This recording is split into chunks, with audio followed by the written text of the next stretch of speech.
Welcome back. You are listening to the home of forbidden romances. Prepare yourself, because tonight's story will leave you breathless. My palm collided with his cheek, the sound echoing like a gunshot through the vaulted cafeteria, instantly silencing 300 of the country's wealthiest students.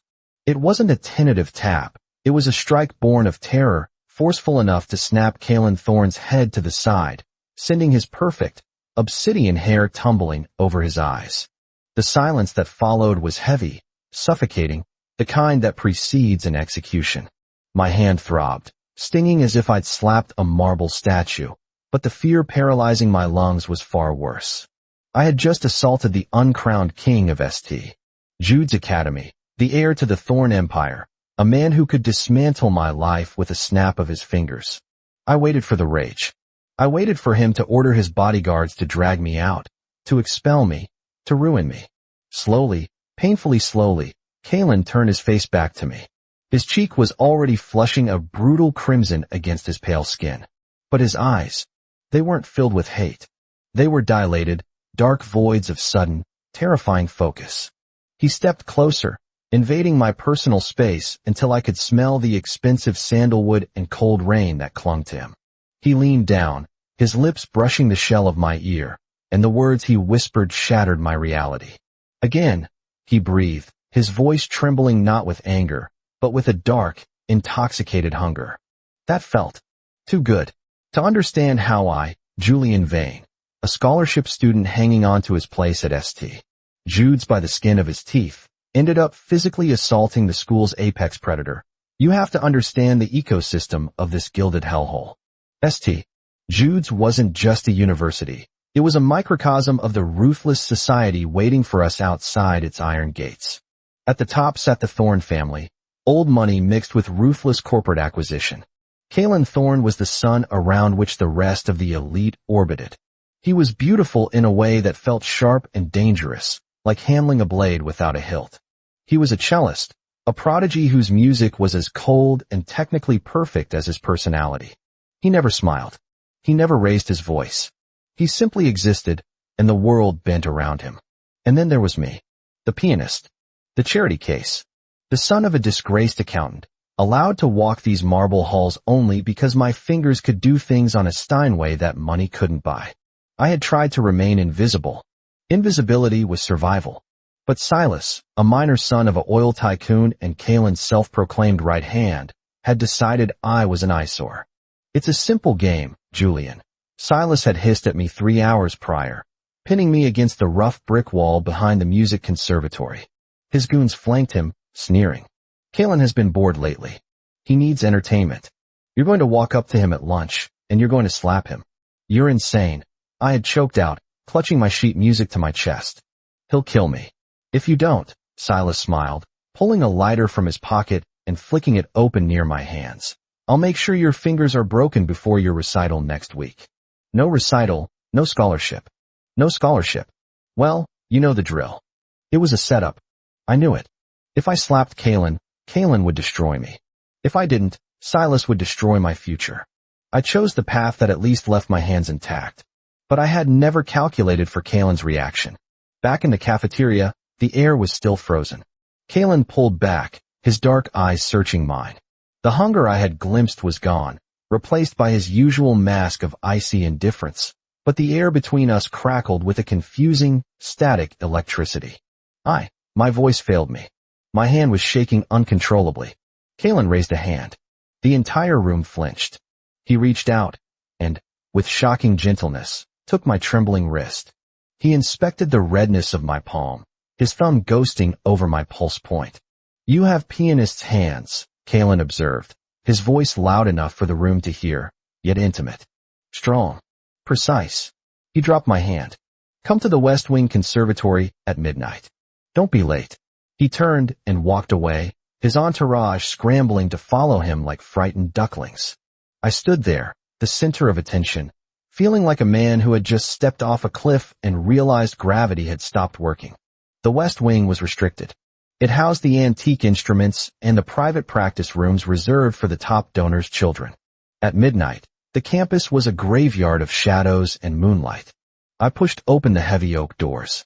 The conservatory was vast, illuminated only by the moonlight filtering through the high glass dome. In the center of the room sat a black cello case and Kalen Thorne. He was sitting on a velvet bench, his jacket discarded, sleeves rolled up to reveal forearms that looked sculpted from marble. He was waiting. "You came," he said, not looking up from the rosin he was applying to his bow. "I didn't have a choice," I said, my voice echoing in the cavernous space. "If I didn't come, I assumed you'd have me expelled." Kalen finally looked at me. The moonlight caught the sharp angle of his jaw and the bruise forming on his cheek. It looked violent and lovely all at once. "Tell me," he said softly.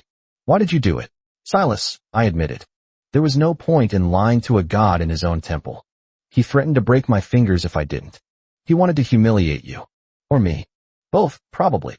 Kalen hummed, a low sound that vibrated in his chest. "Silas is a blunt instrument. He lacks imagination. He thinks power is about force." Kalen stood up, setting his bow down.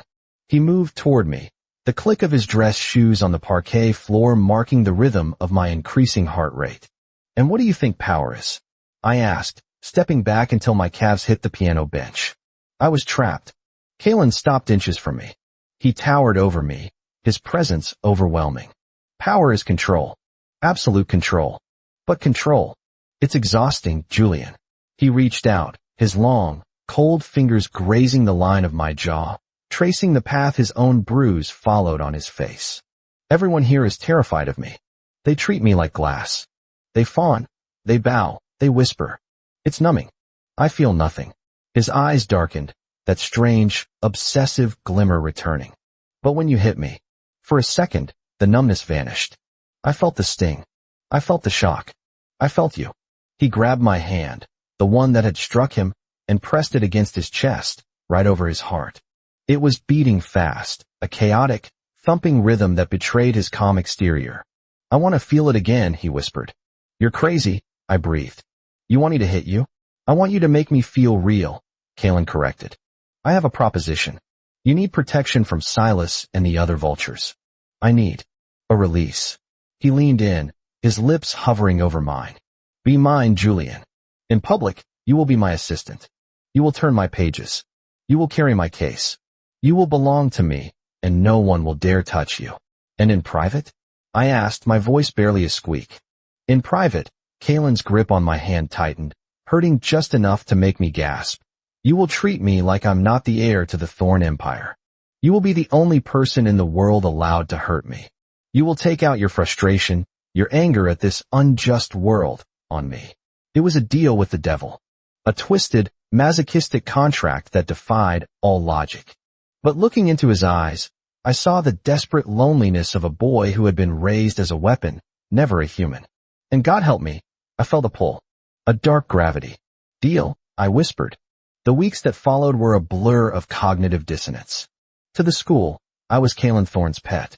I carried his sheet music. I brought him his coffee. I sat by his feet during lectures. The bullying stopped instantly. Silas wouldn't even look me in the eye. The fear of Kalen was that absolute. But behind the closed doors of the West Wing, the dynamic inverted. It started small. A sharp tug on his hair when he played a wrong note. On purpose, I suspected. A harsh shove against the wall when the frustration of the day became too much. Kalen thrived on it.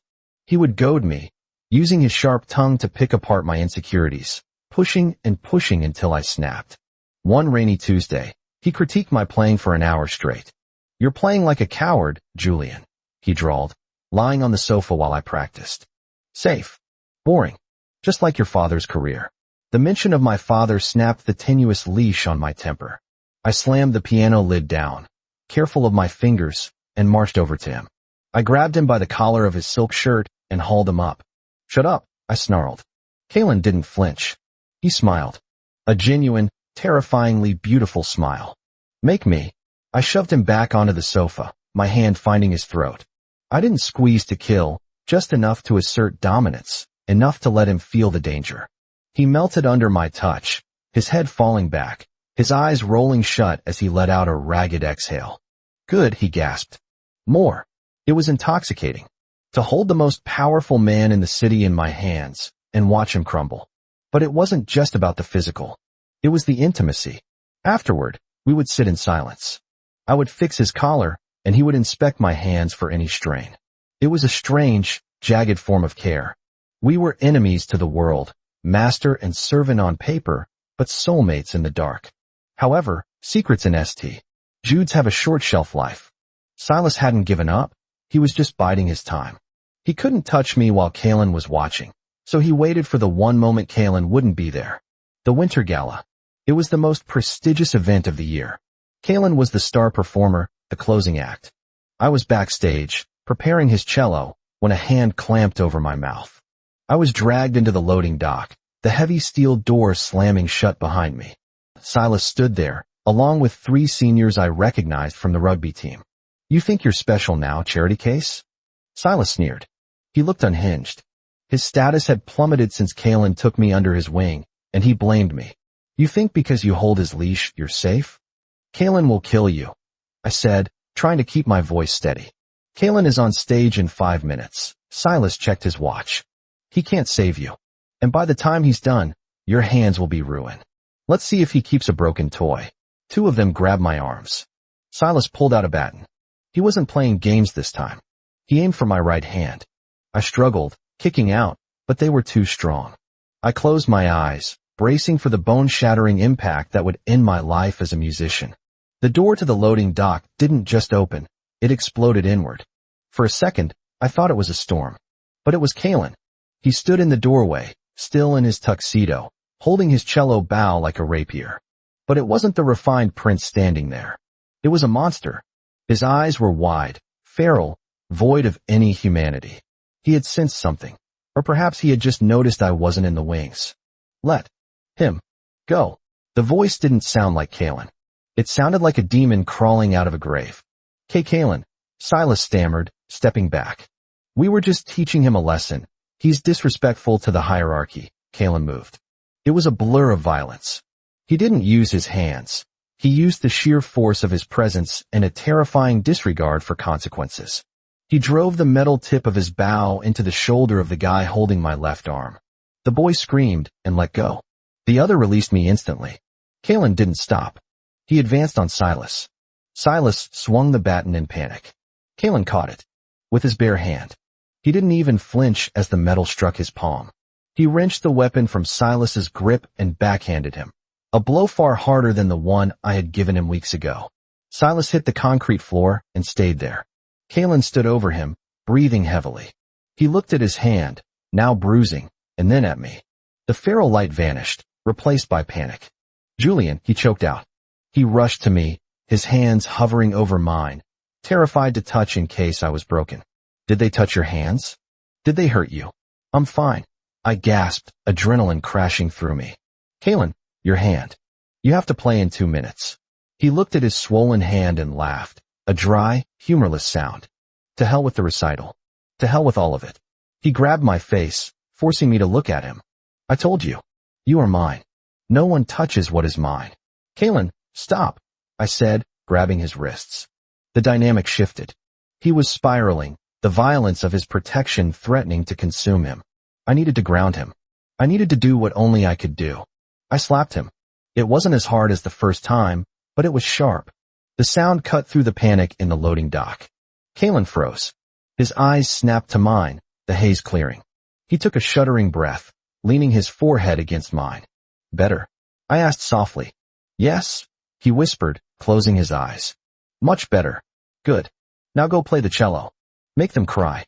I'll deal with this trash." I gestured to the groaning bodies on the floor. Kalen looked at me, a smirk finally touching his lips. "You're bossy when you're terrified. Go," I ordered. He kissed me then. It wasn't a soft, romantic kiss. It tasted of blood and adrenaline and possession. It was a seal on our contract.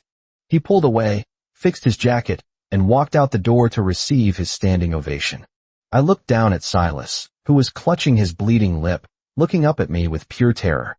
"If you ever come near us again," I said, my voice cold, mimicking the tone Kalen used so well, "I won't let him stop. Do you understand?" Silas nodded frantically. I walked out to the wings just in time to hear the first, mournful note of the cello. Kalen was playing. He played with a bruised hand, and for the first time in his life, the music wasn't perfect. It was raw. It was jagged. It was full of pain and obsession. And it was the most beautiful thing the school had ever heard. Later that night, in the penthouse apartment that overlooked the city, the roles reversed again. Kalen sat on the floor between my legs, his head resting on my knee as I iced his hand. "They'll talk," he murmured, his eyes closed. "About the fight. About us. Let them talk," I said, running my fingers through his hair, tugging slightly just because I knew he liked it. "You're the king, remember? You do what you want." He turned his head, kissing the inside of my palm. "I don't want to be the king, Julian. I just want to be yours." I looked down at him, the boy who had the world at his feet but only felt alive when he was on his knees. "You are," I whispered. "Now sit still, or I'll have to punish you." Kalen smiled, dark and lovely. "Promise." And that is how the pianist tamed the tyrant. Not with kindness, but with the sharp sting of a hand and the understanding that sometimes love looks a lot like a bruise. If you enjoyed seeing Julian take control of the Academy's prince, destroy that like button. And tell me in the comments, is a relationship born from darkness and obsession toxic, or is it the purest form of trust? I'll be reading your answers. Subscribe for the next chapter. Until then,